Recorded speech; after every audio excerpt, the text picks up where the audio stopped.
Good morning. I'm just waiting for Kendall. Miss Erickson, Has I was anybody wondering. heard from Kendall at all? Okay, so today we have exam 2, right, on the neonate and pediatric care of the patient at risk. So, basic assessment and atraumatic care, and then also our exemplars, right? Neonates that are going through withdrawal, are small for gestational age, or are premature, right? And then our pediatric exemplars of bilateral otitis media or ear infections and cystic fibrosis, and then some of the seizures and neurological assessment also, right? So just kind of getting your mind in the game here this morning, right? Take some good deep breaths, get some oxygen to those brain cells. Remember your Kaplan decision tree. Thank you. And remember your, applying your ABCs and ruling out wrong answers and paying attention to what the question is asking. Okay. If there's something that kind of catches you off guard at first, think through that process, and I know that you'll choose the right answer. Okay. So, and then when you've chosen the right answer, don't change it to the wrong one, right? Don't overthink the question or add to the question. Just take it straightforward. Think of, what we've discussed in lecture, what you've read in discussion posts, and those, those case study answers. You guys did a really nice job on that. I think it's always a concern when it's, outside classroom assignment that, other things are going to take precedence and you're not going to put the work into that I was hoping you would. And I was happy with what I was reading. Okay. You guys did a nice job. And you did a good job on the discussion board too. I'm going to try to multitask a little bit. So I'm going to, I'm going to turn my video off so I'm not distracting you, but because I want to kind of get those, I might as well grade those while you're taking your test. Okay. So, so I'll still be watching. I have two computers going here so I can see both screens so I can watch everybody. I'll try, if I'm hearing background noise, I'm going to try to mute you and then, in a little bit, ask you to unmute. Or if you're anticipating, dog barking, somebody comes to the door, something happens, remember to chat me, let me know what's going on, mute yourself, okay? Or if all of a sudden you have like a sneeze attack, right? Those kind of things are okay to mute for a short while. Kind of adjust your cameras, make sure I can kind of see where you're sitting and kind of that angle where I can kind of see that computer. It doesn't, do your best. I know sometimes it's a little bit difficult to balance things, but in the background lighting. So I don't know, Matthew, can you bring yours down a little bit? And then before you adjust and everything, I should have you do your 360s. So go ahead and just do that quick 360. And make sure as best you can with having to have the audio and the video going, if there's some way to silence your phone so it's not buzzing or making noises that distract us, or make it look like you could possibly be texting each other. We want to be above reproach as much as we can in this environment, right? And show that we're trying to do everything we can to hold each other accountable. Okay. So you're going to have 75 minutes to do the exam. That takes us, a little past 10:15 now, 10:20. So we'll resume class at 10:30. I'm going to take us into kind of the next section, which is alterations in reproduction in terms of sexuality. We're going to have a little bit of fun talking about sex, right? Let's talk about sex. Yeah. And, sexually transmitted diseases and those, kind of throughout the lifespan, and then a couple of exemplars that people my age start to experience. So yeah, we'll have a little lecture afterward, a little team activity for fun, and that's what we got. And then next week, we're going to be going on campus for OB Kaplans, and I'll be sending out information on how I'm putting you on teams. I'm going to be helping Ms. Edwards with her Kaplans, and she's going to be helping me with mine so we can get you through in groups in a timely fashion. So that's that plan. Okay, so if you want to go ahead and pull up exam 2, remember, I have the journal open for your math calculations to post those. So when you finish, just go ahead, take your picture, post it to the journal, let me know, math's been posted, and then I'll, mute yourself, tear up your scratch paper, and, I'll say, see you back at 10:30. Okay. And the password for the exam is sassy with a capital S 29.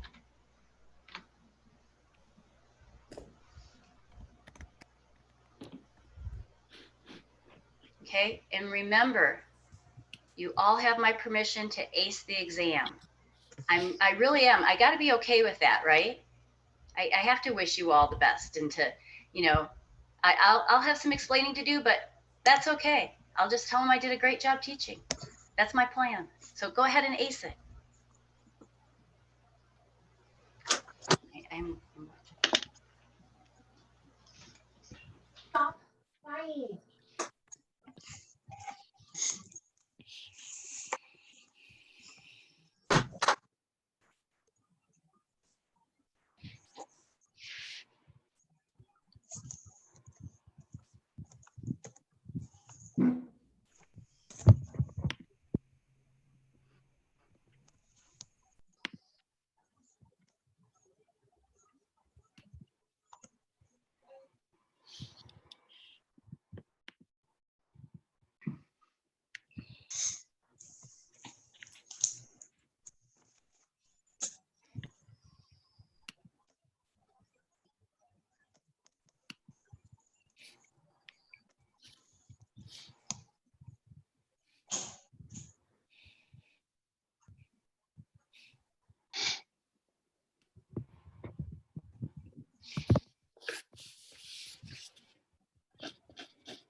Stop.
Shush.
Garrett, shush.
I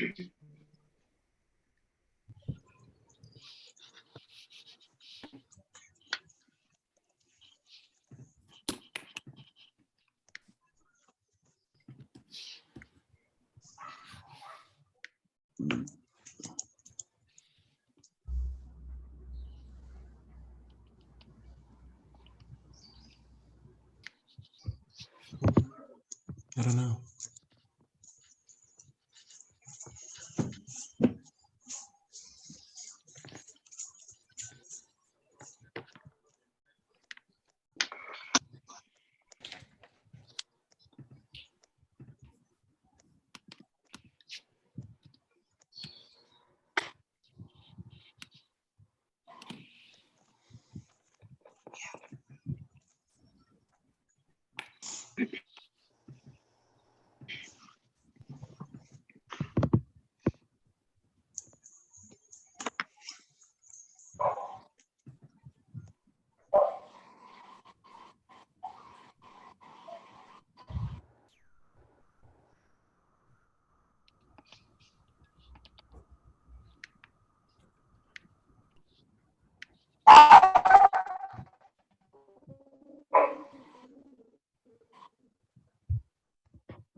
Hello, hello. Okay, everybody, come on back. It's 10:30. Put on your cameras for a moment. Okay, so I didn't hide the grades, right? You saw scores, but you know that I need to go in and look at math, and math is, could be up to 10 points right there. So don't pay attention to the scores yet until I go look through all the questions, okay? But I think there were some things that maybe we didn't emphasize in class that in the past I've emphasized in lab with infant assessment and doing the newborn assessment as a checkoff. But it's important content, and I felt like it was on the study guide, and things like the checking for the hip click and things. But like I said, I need to do my analysis and look through and see if those were maybe some questions that you guys hadn't gotten in the prep views and other things, or hadn't pulled out of the reading, or if I had some of them marked wrong. I know I kind of got some people emailing me, and you can get little variances when you're doing weight-based calculations based on if you're rounding the weight in kilos, or doing something in between there, which in terms of safety and looking at safe dose ranges, for me, I know when you're doing like a math checkoff and they're looking that you're doing it for following the instructions specifically and getting a specific answer, they can grade that a certain way, and maybe I can look at more if you did it correctly and knew that it was safe or not. Okay, because it wasn't. It was actually, if you looked at what was ordered for that question, it was a high dose. So takeaway is,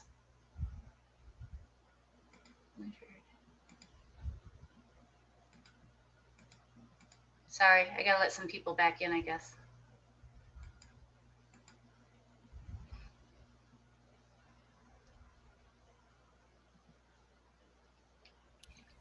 But don't anybody freak out yet, okay? I'm gonna try not to freak out, because not that it was that bad, but it's unusual, right, for me not to be right on with the study guides and the test questions and things. So if this was a little bit more challenging, I think there were probably some things in there that I hadn't really exactly emphasized in lecture, and probably because of the past I've done lab and lecture. Miss Erickson? Yeah.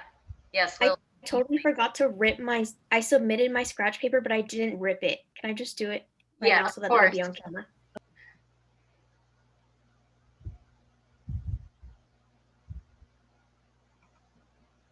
Now you're all legal. I won't point out the many ways you could have just picked up any paper and torn it anyway. You're right. I guess that's true. Okay, but I guess that's true afterward too, like after the test. Exactly. But I promise that was my scratch paper. I'm not gonna mention my devious mind and where it goes, but So anyway, I'm sorry if I forgot to hide grades and if that concerns anybody, but hopefully you know that I need to go in and do the analysis and look at everything. But when you look back at the study guide, if you thought that something wasn't clear, I always like to get that kind of feedback too. I think everybody's back in. I don't think Matt's back in. Okay. I don't see him in the, he's not waiting in the room though. He said he was waiting. I don't know if he had internet issues. Okay.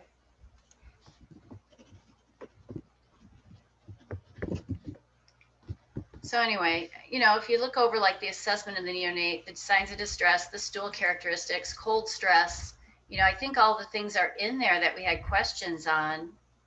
And, remember the recommendations for treating ear infections is not to just give antibiotics right away. It's to monitor the symptoms. And I thought when I looked through the discussion, like in your answers to those case studies that you submitted to the journal, that's what I was seeing in there. So, but you know, like I said, when I do the analysis, if a lot of people answered that, you know, I could always take 2 answers. I'll have to look at it.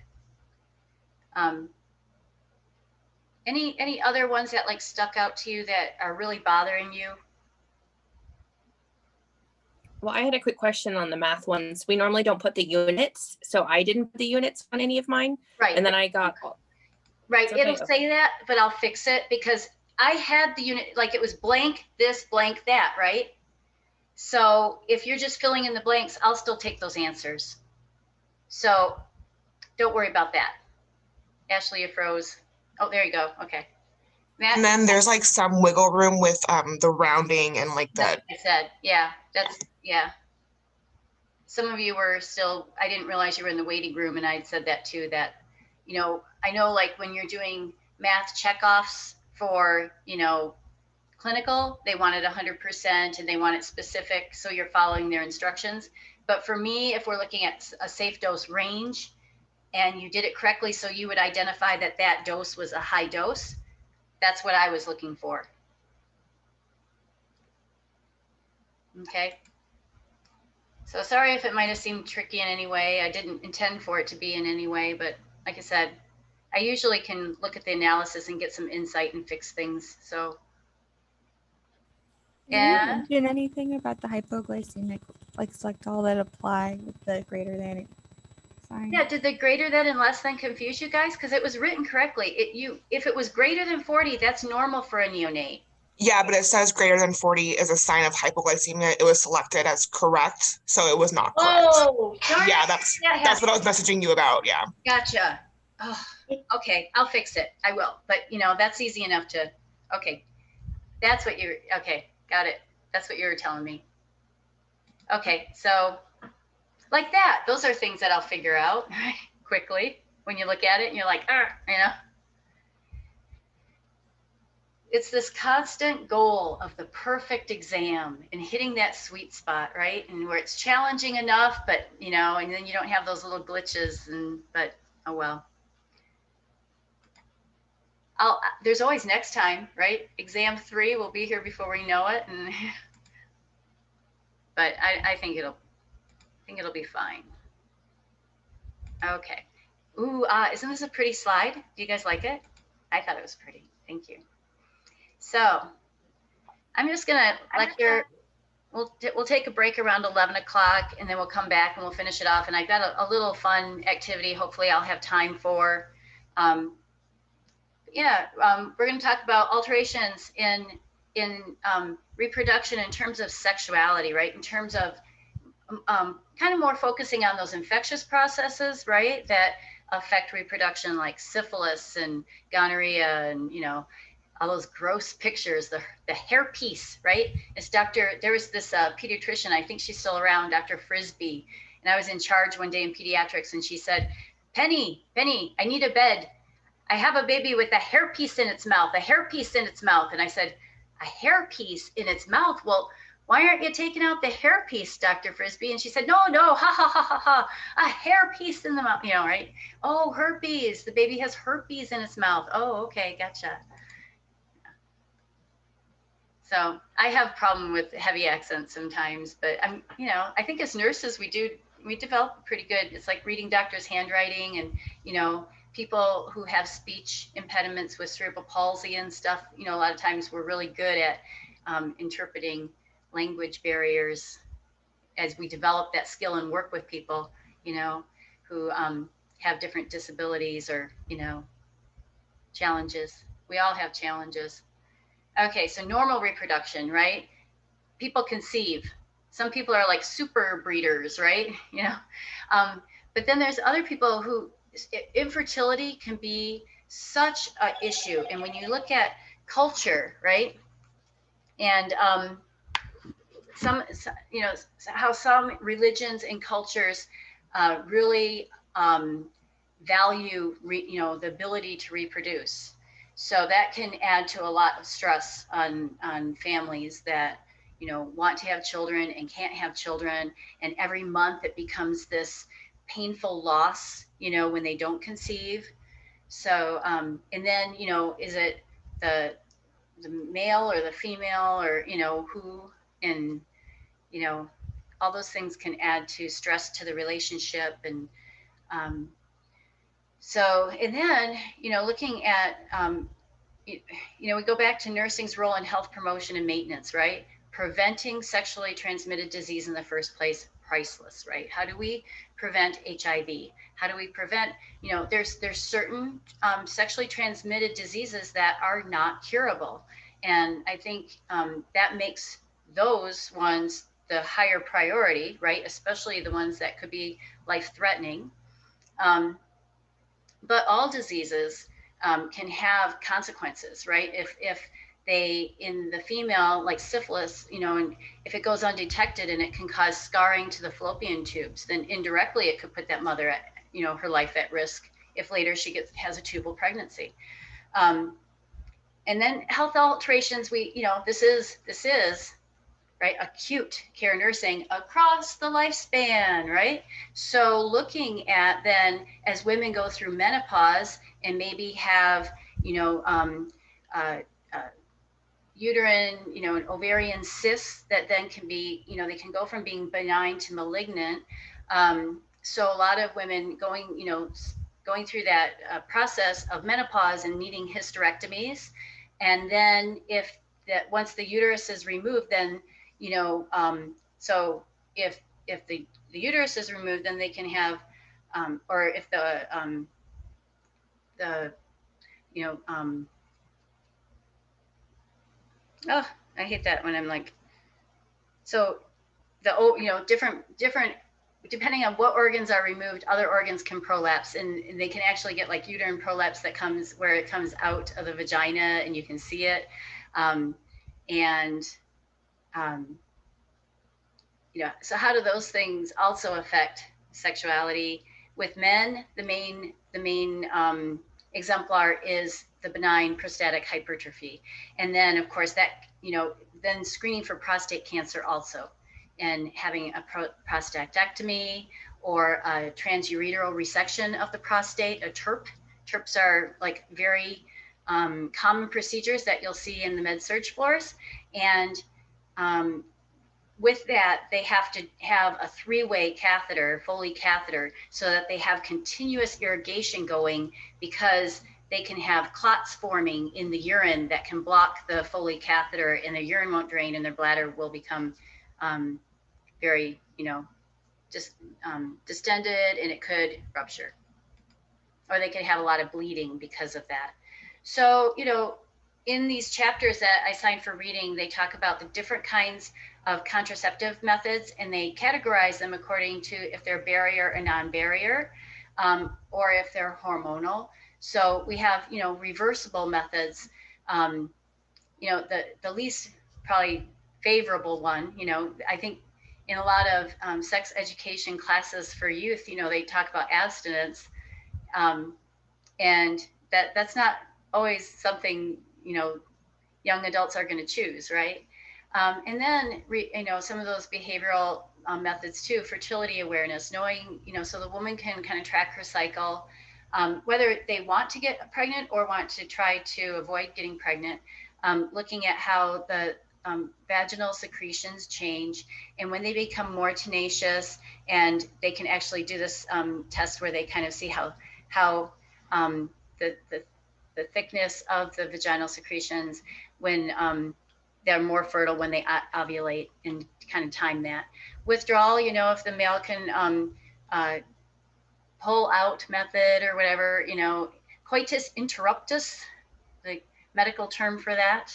So withdrawing before ejaculating, and hopefully didn't have some you know, ejaculate that could still, and if, you know, those little things can move, right? So if they're not all the way withdrawn, they could still impregnate the woman. So not maybe the most effective thing either. And I'll have to look up LAM. Here I got that acronym on there, and now I'm blanking on what it stands for. I'm wondering if it has to do with while the woman's breastfeeding, because they have certain hormones while they're breastfeeding. I'll have to look it up. I'll look it up on break. Barrier methods. Most common probably is the condom, right? They do a lot of teaching about correct condom use in sex education classes. You know, I should have wore my banana costume, right? I could have gotten a big, huge, like something to use as a condom and roll over the top. Wouldn't that be funny? I could wear a banana costume with a hat. Haha. And that'd just be too much fun. Now, I know you probably can't get that visual out of your mind now, right? Diaphragms. It's always interesting. Here's a word to the wise, okay? When you go camping and it's dark out and you're in your backpack and you grab your diaphragm, make sure you grab the spermicidal and not your toothpaste. No. Okay. I guess you would have had to be there. Okay, cervical cap. Honey, did you brush your teeth? That's so nice, right? Cervical cap, sponge, other barrier methods that have spermicide in them that can also be a barrier method. So the condoms are effective against preventing HIV, right, in AIDS. The other barrier methods are not as complete, so they're not as effective preventing for HIV. There is also the female condom, right? So condoms can be male or female. And then our hormonal contraceptives, you know, whether it's like, you know, the birth control pill or a depot shot or a transdermal or implantable type of hormonal contraceptive, intrauterine, and then the morning after pill or emergency type of hormonal contraceptives that, you know, cause the woman then to go ahead and menstruate and prevent pregnancy that way. Okay, so your book goes into details about each one of those. Permanent methods are intended to be permanent methods, although, you know, there's always a reversal, right? You know, possibly. So we have tubal ligation for women, where they go into those fallopian tubes and they go ahead and cut and resect or tie off, or however they're going to prevent ovulation in that way. Or the vasectomy for the male, which looks really delightful, right? So, you know, talking about culture, religious beliefs, and, you know, kind of taking that information off of Lippincott Advisor 2 and looking at, you know, how they view abortion, which here it is, right? Abortion has just been this huge, you know, debate in our country and very polarized, right? As to, you know, that right for life. And I think as nurses, of course, we value life, but we also value quality of life, and we value autonomy and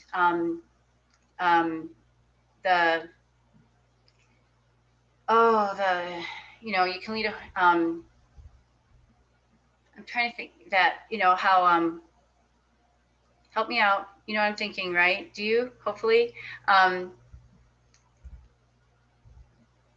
When we say you can lead a horse to water, but you can't make them drink, people make their own choices. They choose if they want to smoke or not. That self-determination theory, right? So, you know, we kind of value that self-determination theory in our country, but then we also, that goes for the unborn baby too, right? So isn't it hard? I don't think there's any right or wrong decisions. I think people really, it'd be one thing if, you know, and does everybody have to have a say into everybody's individual circumstance and decision? I mean, I know this mother, this fellow coworker of mine, she was a peds ICU nurse, and she had tried to get pregnant.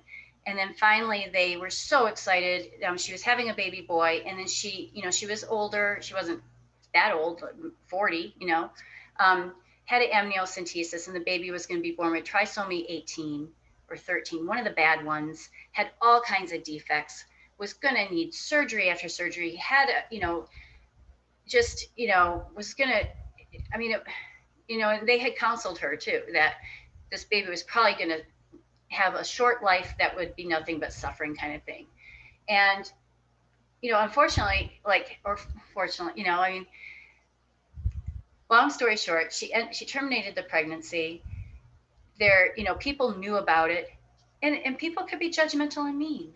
And she ended up she ended up transferring and leaving, you know, the place where I worked and going another place because of it. So I don't, you know, I know we all probably have our own personal beliefs and things, and I respect all of those views. But I think that just, you know, as nurses, whatever our beliefs and views are, we have to respect the patient's beliefs and views, right? We're there to care for them as they want to be cared for. And that's part of honoring them, is respecting their own personal beliefs, right? Sexually transmitted infections and diseases. So, you know, like I said, looking at, is it curable or versus incurable, right? Things like HIV and herpes, you know, hepatitis can also be, it's one of the most transmittable. And even though it can be managed and treated, there's not really a cure, and people can, you know, some people are there's that like scope of disease, right? Some people are not as affected as seriously as other people going to liver failure and die.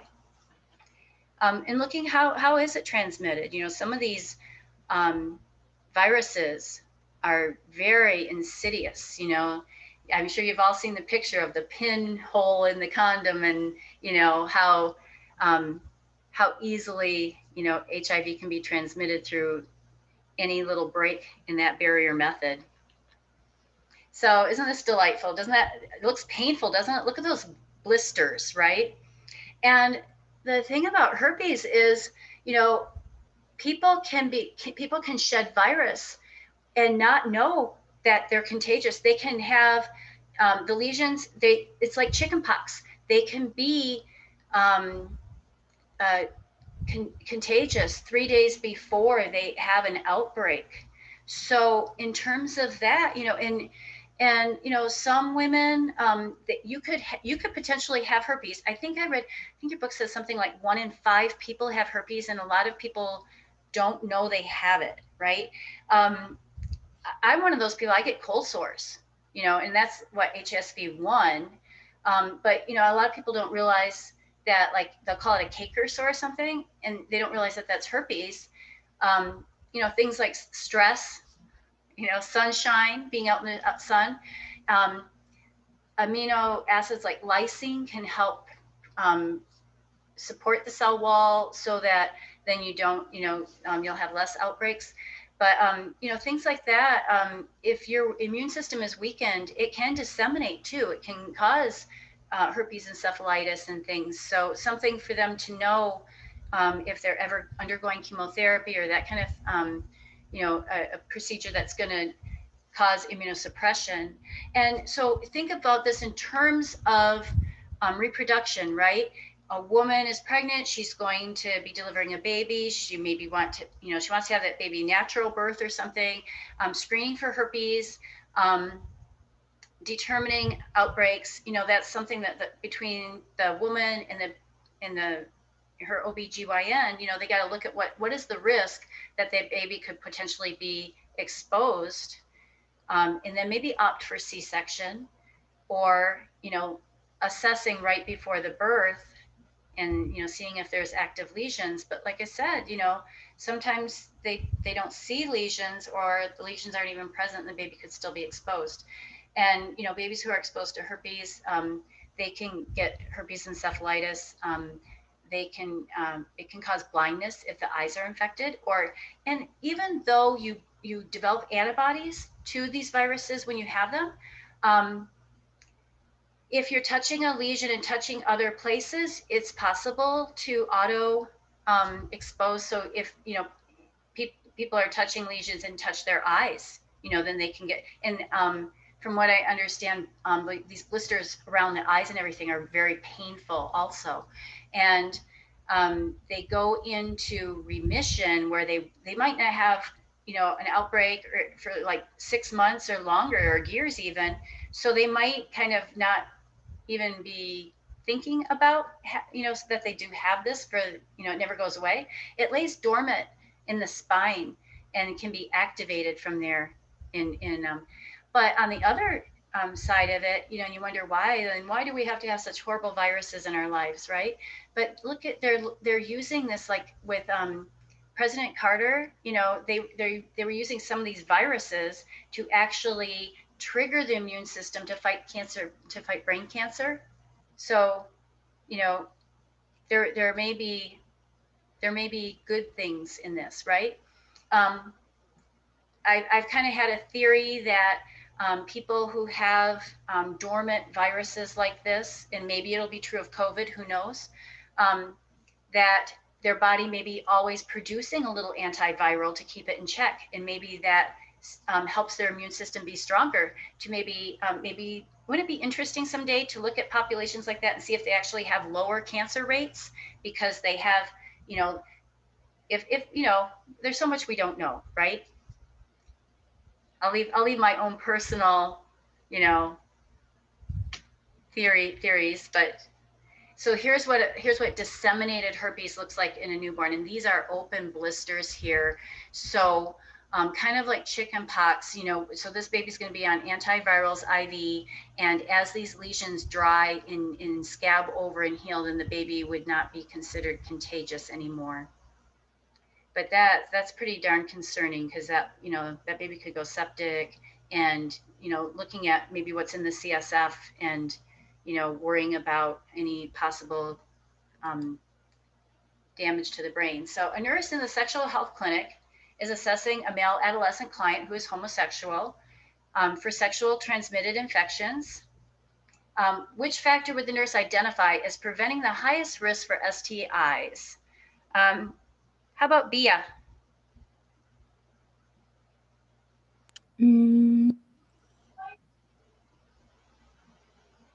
I would say A. Yeah, I would see that. I would say A and B. Yeah, I think the answer is going to be B. Yeah. Yeah, because, and I probably have it in the speaker notes, just because that's the thing, right? It's the sheer number. One of my colleagues here who's retired now at PMI, she laughed at me once because I was saying to the students, just remember with babies, they are products of sex, right?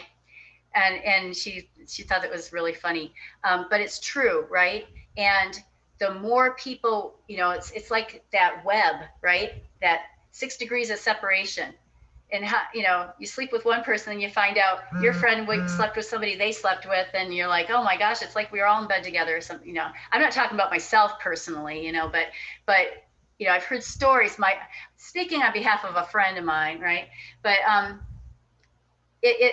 and that's kind of where we're going to go with this activity too. If you know, this activity was more fun to do in person, where I could say, okay, Aaron, we just found out you have gonorrhea, you know, and first I'd have a little, you could pass your letter from person to person, and then what it was insinuating was that you'd slept with these people, and then I came up with a scenario of who got pregnant and who had what, and what would be your follow-up. So, you know, we could play with that, because it's you know, it's really funny when we're doing it for pretend, but not so funny when you know, there is somebody who ends up with an infection and then they have to go back and tell anybody that they've been with.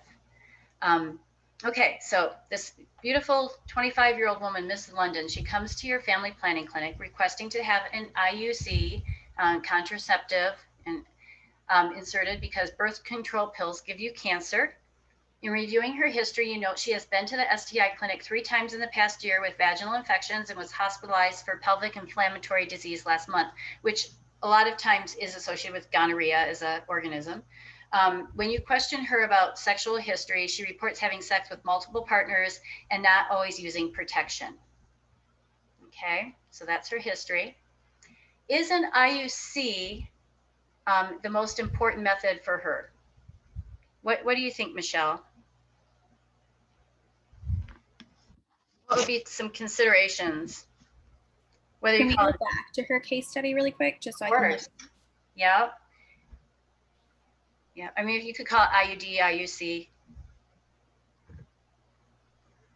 I mean, I would want to know probably why she was getting like vaginal infections. Yeah, It she has multiple that was partners. going to make it worse.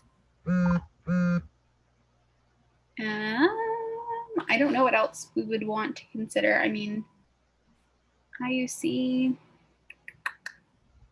I think that in addition to the IUC, if she's having sex with multiple partners, she should also be using like a condom or a different form of protection. Just because the For the injury would infections. protect against disease. Right. What else do you think could be important in terms of giving her counseling? The fact that she thinks that birth control pills give her cancer, she needs education. Yes. And what else?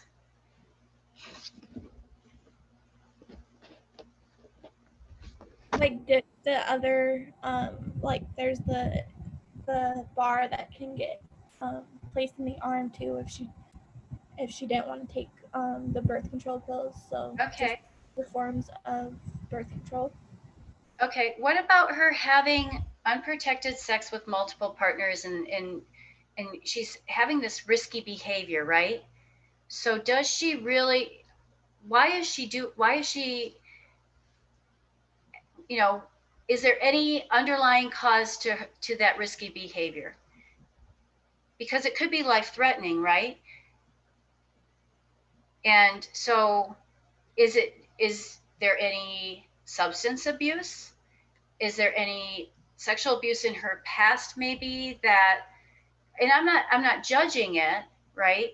But, and I wouldn't come out and maybe I wouldn't ask those kind of direct questions, but in terms of nursing, and hey guys, let's go ahead. It's 11 o'clock. Go ahead and take like 10, 15-minute break, okay? And I will be right back.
Should I send out an announcement? Okay, everybody's coming back.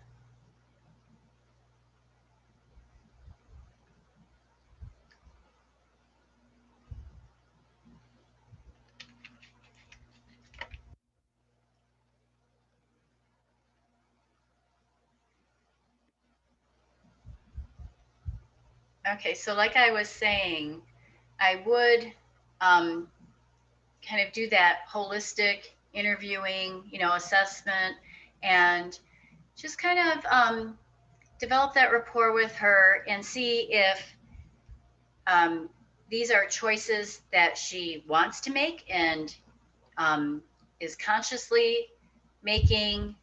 And she has a right to her own decisions about her sexual health, right? But if there's other things in her history that are traumas or causing her to behave in a risky behavior because of an alteration in something, right? Is it her self-esteem? Is it interpersonal relationships with family members? Is it substance abuse? Anything that I would identify holistically as being something that was contributing to her decision making with her sexual health, then I would want to make sure that that I'm providing resources for her to get support and to looking at her overall health, right?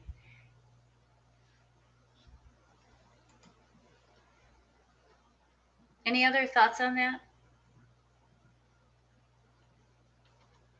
I mean, she's 25, right? She's at that age where she really is. We know that in terms of Erickson and development,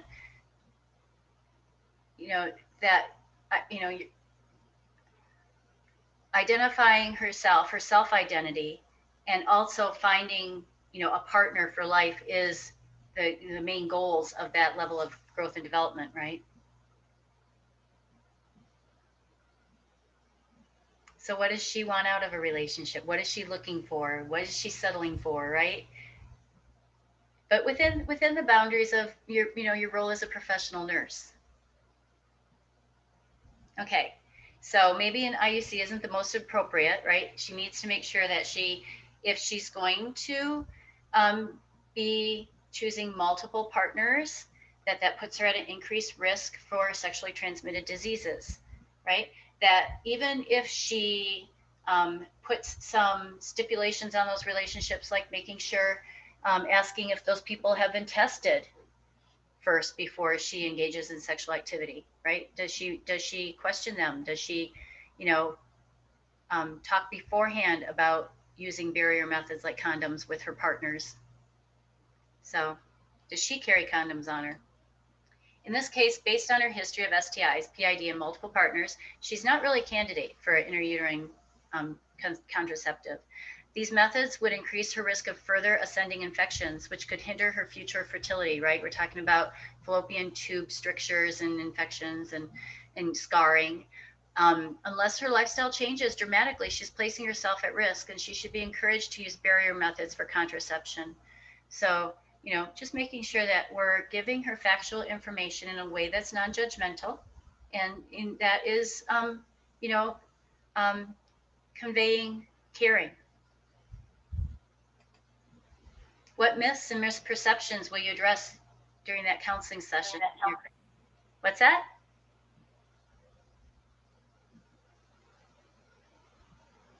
I heard something. What myths? Did somebody mention about how birth control pills cause cancer? I know we mentioned it. That's wrong. So you want to make sure she knows that. Right. So, I mean, the estrogen, if she smokes, could put her at risk for blood clots, right? So there are other risks with birth control pills.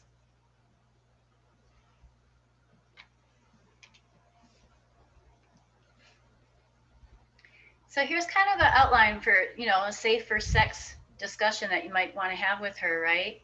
That if she, chooses one partner, if she's monogamous, then that reduces her incidence of STIs.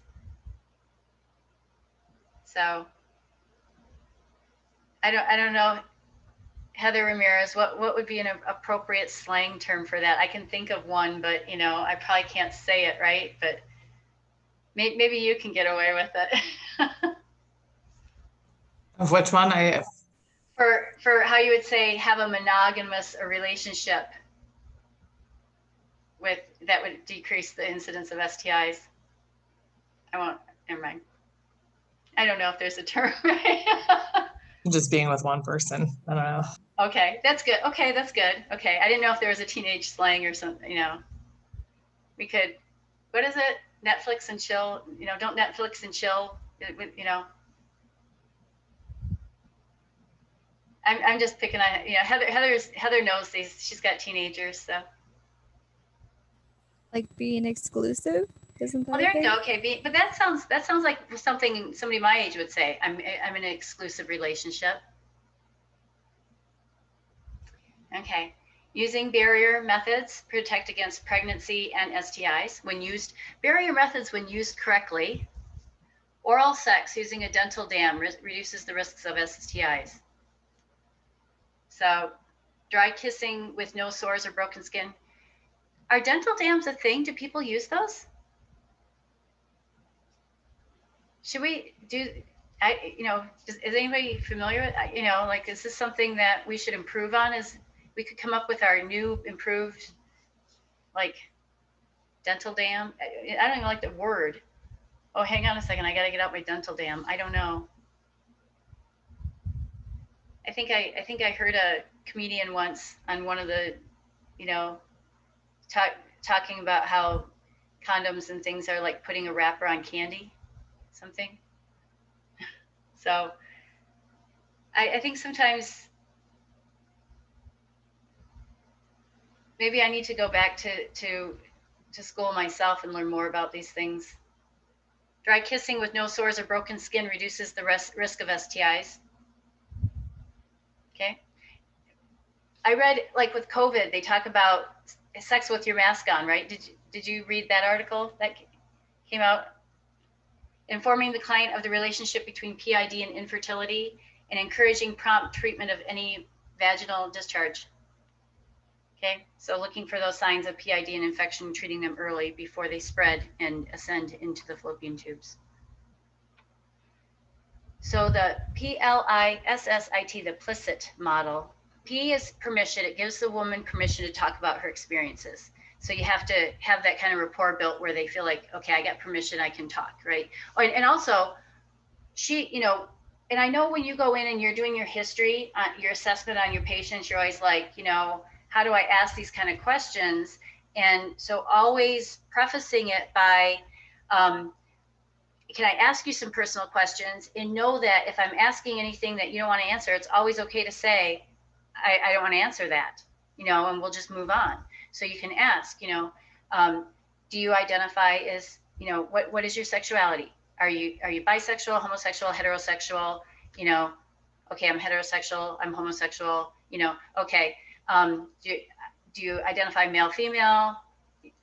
Do you, you know, are you married? Are you sexually active? How many partners have you had in the last month? You know, when was your last menstrual period? Or do you do self-testicular exam? Do you do breast exam? You know, so you can just kind of make it, you know, like these are questions we ask everybody. So, and, you know, so give information to women about the STIs, right? Give them the, you know, limited information, and be factual, making sure that you're using credible information, specific measures to prevent transmission, ways to reveal information to her partners, physical consequences if infections are untreated, and specific suggestions and attempt to help women change their behavior to prevent recurrence, or men, right, and prevent future transmission of the STIs. And then the intensive therapy, it involves the woman or couples for appropriate treatment elsewhere based on their circumstances. So, you know, do we need to refer her to Planned Parenthood, to HIV clinic, or, okay, so now let's talk about infertility. So primary infertility is when a couple has been trying for a year and they have not been able to conceive. Secondary infertility, they've had a pregnancy and now they're trying and they're unable to conceive. So infertility affects more than 6 million Americans, or up to 20% of reproductive age population, as many as 186 million people worldwide. So a prevalent problem, has emotional, social, and economic impact on couples, affects relationships, leads to tension and angers between partners, and can result in severe sexual dysfunction and breakdown of relationships. And I kind of already, as I was introducing this concept, talked about religious and cultural considerations, right? So always, you know, being culturally competent in our care and assessing for those beliefs. So there's multiple known and also unknown factors that affect fertility. And one of the things that I learned in pediatrics is that when teenagers are like, especially like males identified with testicular cancer or tumor, that it's really important to think about harvesting eggs or sperm if they're going to be going, undergoing chemotherapy or procedure that might affect their future fertility, to advocate for your patient and think about that. I think it's becoming more mainstream, and I would like to think that costs are coming down on the ability to bank eggs and sperm. So,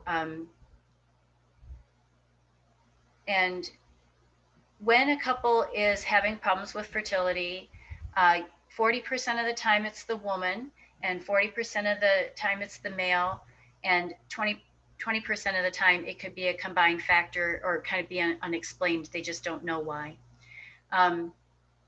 We all know, like for men, exposure to heat, you know, the testicles are outside of the body like that to kind of cut down on the heat that the sperm are exposed to. So things like hot tubs and things can affect their fertility. Drug use can affect their fertility.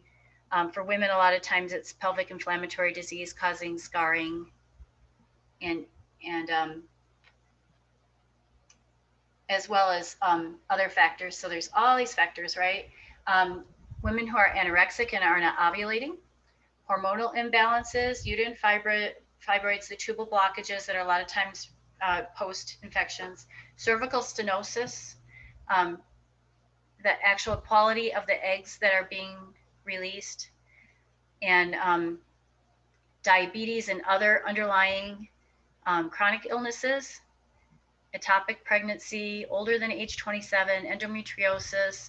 Turner syndrome is a congenital genetic disease that is affected, the X chromosome is affected, and it's only in women. If they've had history of pelvic inflammatory disease, smoking, alcohol consumption, multiple miscarriages, okay, and psychological stress. And that's the thing, I think a lot of times with those undetermined reasons for infertility is that the couple is stressed, and that can affect their ability to conceive.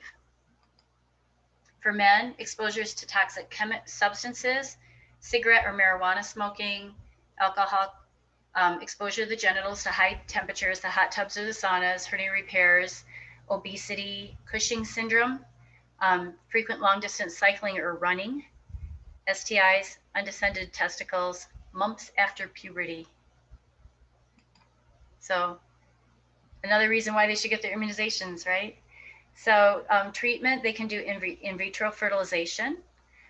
There's medications that increase hormone levels, injections, right?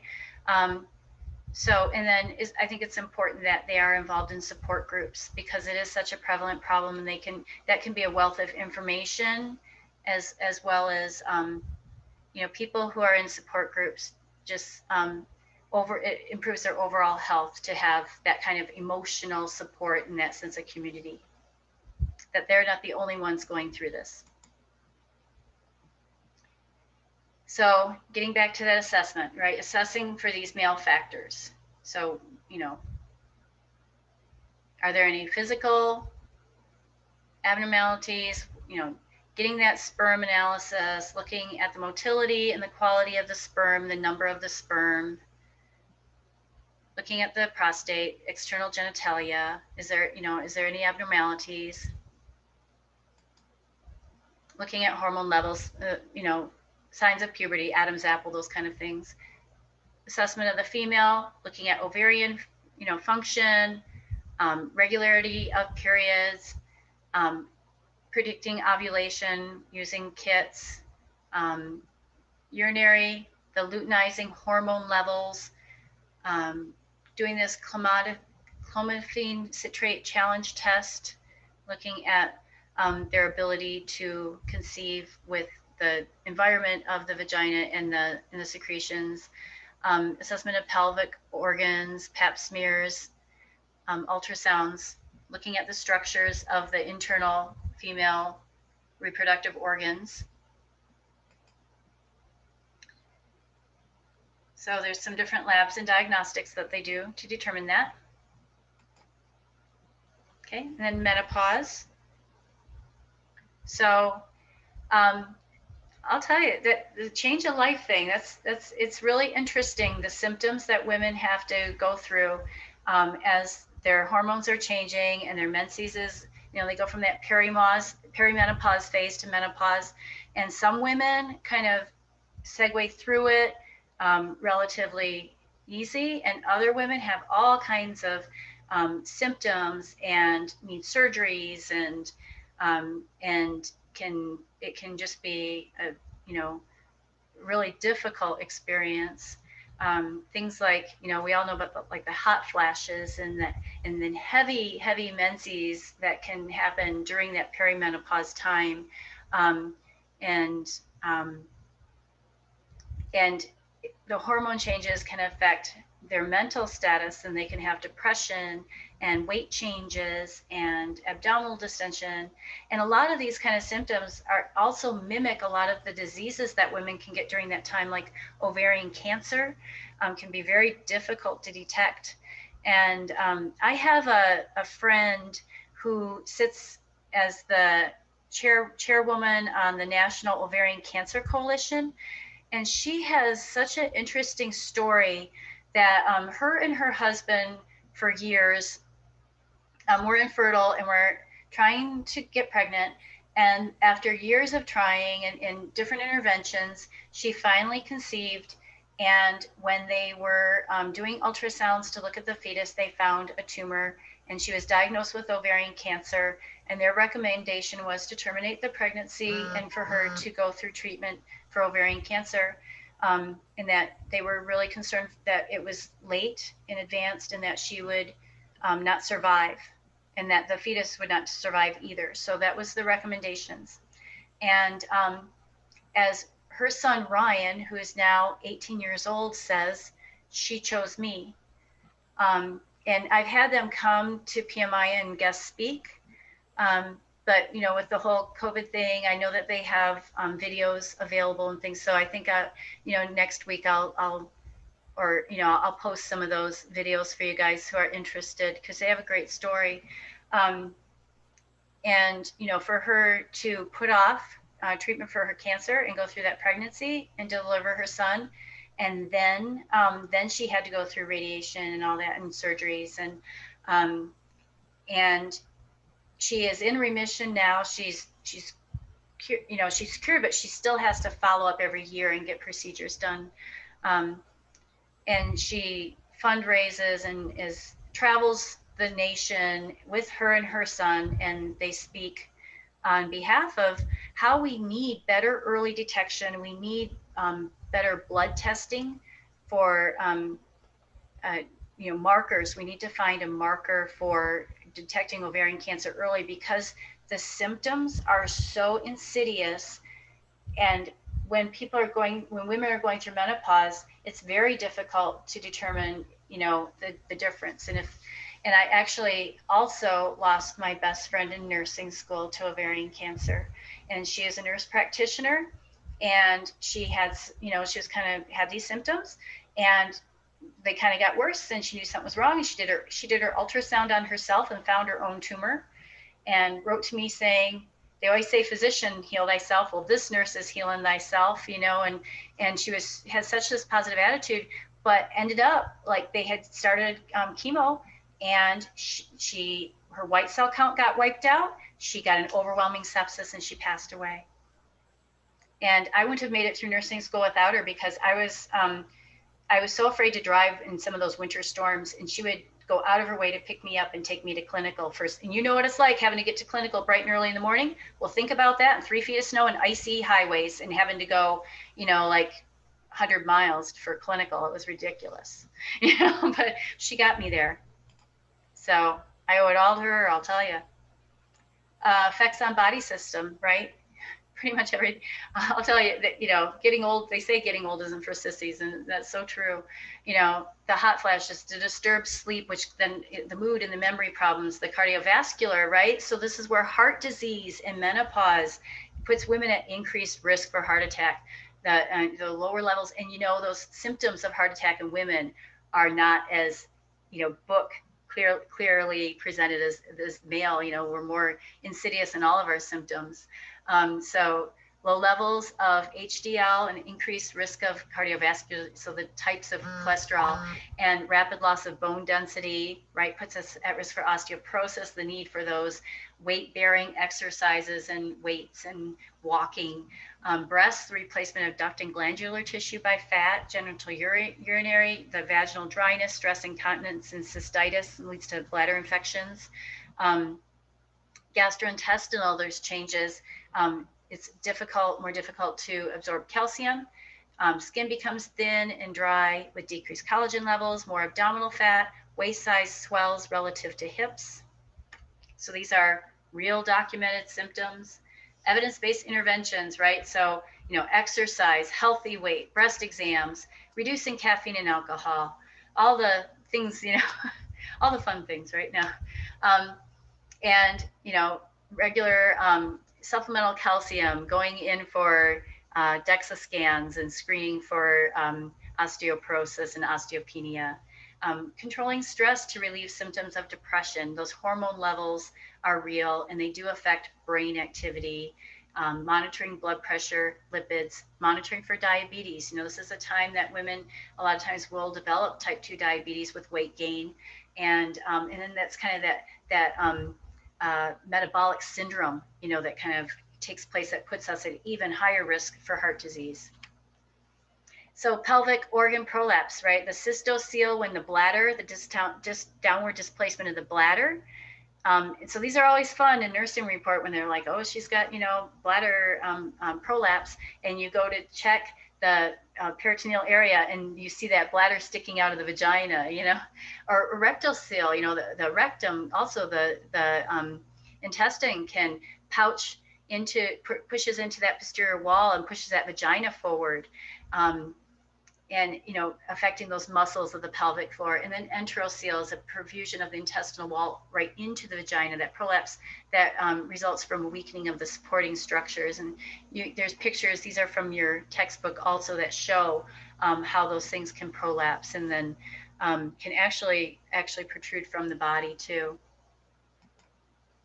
So what do we do? What do we teach as nurses to help prevent that? Okay, everybody sit here and do your Kegels, right? You know, and squeeze and squeeze. And, you know, how important is that simple exercise? You know, all the exercises that we do, and, you know, really keeping that pelvic floor strong is really important. Performing your Kegels 30 to 80 times a day. So start now, and then it'll be, you know, a learned behavior. It'll be part of our daily routine as you get older. So there's also other devices, these pessaries that can be used to help internal structures stay in place, and that's covered in our textbook also. Kind of showing that picture of uterine prolapse. Multiple childbirths also put people at risk for uterine prolapse. So symptoms that they'll complain of: pressure and urinary problems from the displacement of the bladder. They could develop urinary incontinence. It's aggravated when a woman coughs or lifts a heavy object, stands for a long time, walking upstairs. And so, pre-op, knowing, so, whether it's hysterectomy, removing, organs, reproductive organs, and looking at repairs of then, are they going to have, they can use cadaver tissue or other types of grafts from animals to use to repair prolapsed vaginas, prolapsed uteruses, rectoceles. So making sure that the woman knows what to expect, that the nurses who work in the pre-op in operative areas know how they have to prep the woman a certain way in the lithotomy position. Surgeons are very specific about different instruments and things that they use. So it's really important, of course, infection control. They'll usually need an indwelling catheter, so perhaps teaching about that. Making sure that we're looking at voiding and, keeping that area clean with bowel movements. Using ice, stool softening agents. We don't want them bearing down post-op. And then in the male, the BPH. And, this is a normal occurring process that there's hypertrophy of the prostate. As men grow older, the prostate grows larger. Typically it occurs in men older than 40 years. And by the time they reach 60, 50% of men have BPH, and it affects as many as 90% of men by 85 years of age. So it's the second most common cause of surgical intervention in men older than 60 years. And it's not a fun surgery. I know that because I'm so empathetic, right? I haven't, it's not like I've been through it myself, right? Causes of BPH are not well understood, but testicular androgens, the hormones, have been implicated. DHT, a metabolite of testosterone. So as the testosterone breaks down, that is a mediator of the prostate growing, causes the prostate to grow. Estrogen may also play a role in the cause of BPH. Smoking, heavy drinking, obesity, reduced activity, hypertension, heart disease, diabetes is a big one. So the animal fat and protein that we eat, kind of our diet, contributes, are all risk factors for benign prostatic hypertrophy. So they can have problems with urinary tract and symptoms. They can be difficult to catheterize. There's a special Foley catheter that has a little hook to it that can help. And a lot of times the urologist will have to come and catheterize men who have a very large prostate, so that they can use that catheter and really kind of have to ease it through that enlarged area.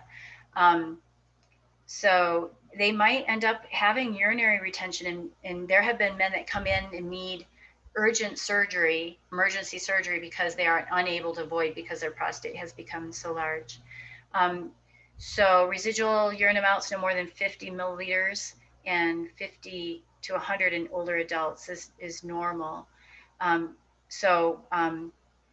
With BPH, they can have urinary retention that can actually lead to them not being able to their body doesn't get rid of the waste that they need to, and can contribute to kidney failure.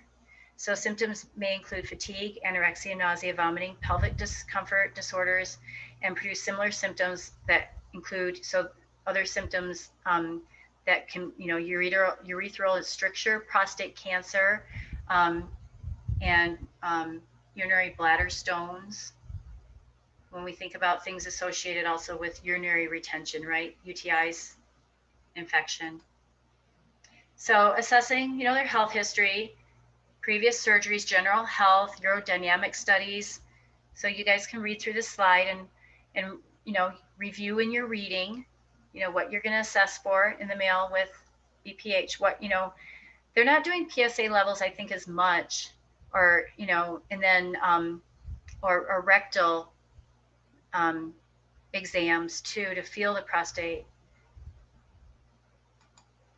So medical management, improving the quality of their life and the urine flow, relieving the obstruction, either through medications, surgical management, doing that TURP it remains the benchmark for surgical treatment of BPH.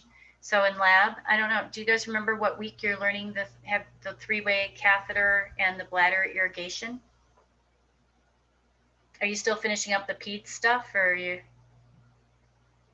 We just got checked off on newborn assessment. Okay, so you guys are a little bit, it's because we started out with the IV meds and that kind of stuff first. So you guys are kind of a little bit behind where we're at.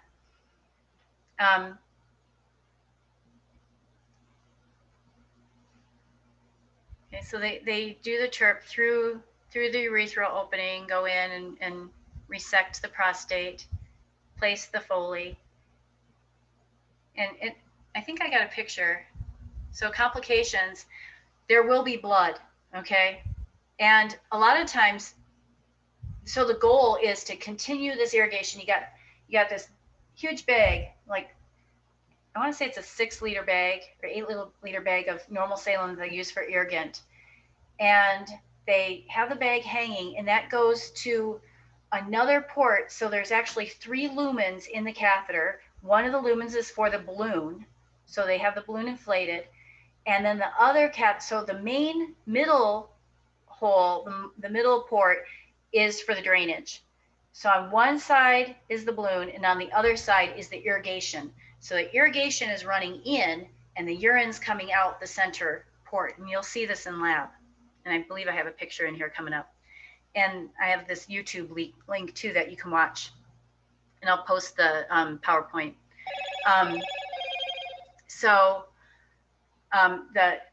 They'll have, when you go to the med surg floors, they'll have boxes along the wall with irrigation bags in it, because you can't let it run dry. You got to keep this irrigation going. And if the urine stops coming out, so you got to be watching this carefully, because with that irrigation running in, if it clots off and isn't draining, their bladder can get full very quickly. So sometimes you have to turn off your irrigation, get out your irrigation kit, draw up irrigation, disconnect your Foley sterilely, have somebody hold your Foley tube that's, sterile. You got the Foley, end of the Foley, and you're taking your irrigation syringe and pushing to clear the clots out, pushing in and out. And there's videos on doing that too that I'm sure you'll see in lab. To clear out the clots, hook up, get your irrigation running again, keep that. The goal is to keep irrigation to the urine. You titrate the urine to pink.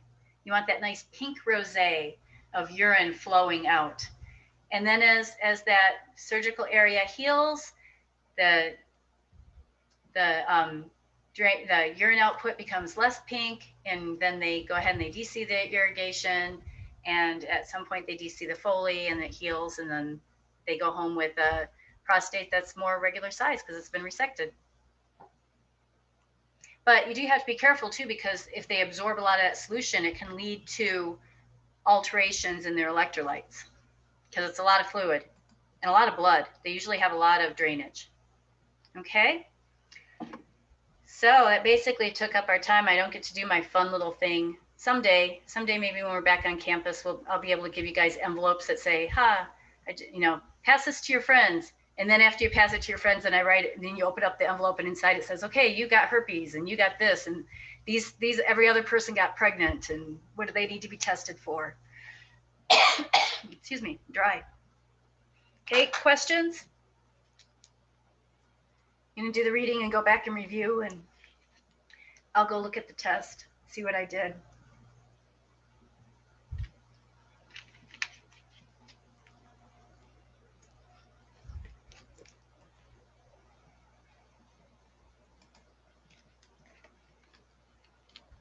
Okay, so for next week, Kaplan's, go in and do the, what's the term for the tests? The practice test.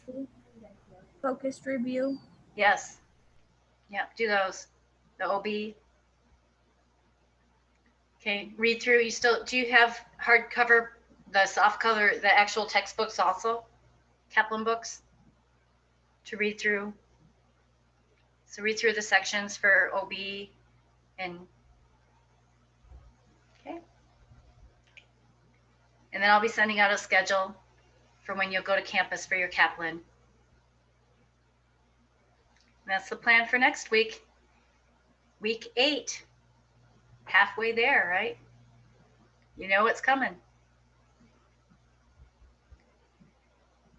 Okay, I'll hang out if anybody has questions or concerns. Look forward to seeing you guys in clinical on Friday. Tomorrow. It's tomorrow.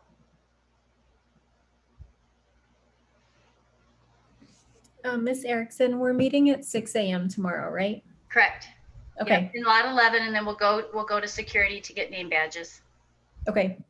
And we print out our clinical paperwork to bring with us? A copy of it, yeah. Okay. Yep, and your COVID checklist, like your pre-COVID screening. Okay. Yep, and bring a copy of observation and live so that you have it to refer to. And I've got COVID tracking forms for you so you can kind of keep track of what patient rooms you go into. Okay. Bring your skills lists because you'll get to do skills and I'll be checking you off on them. Make sure you get your patho in before midnight. Submit it into Blackboard.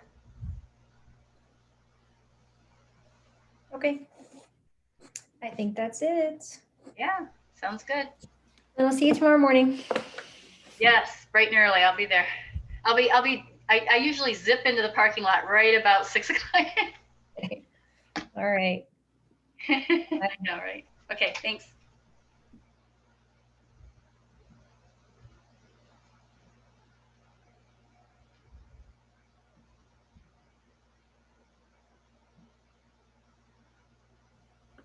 Ms. Erickson, was the clinical paperwork emailed to us? I was just looking under the nursing student pages and I didn't see where any of that observation form and stuff was.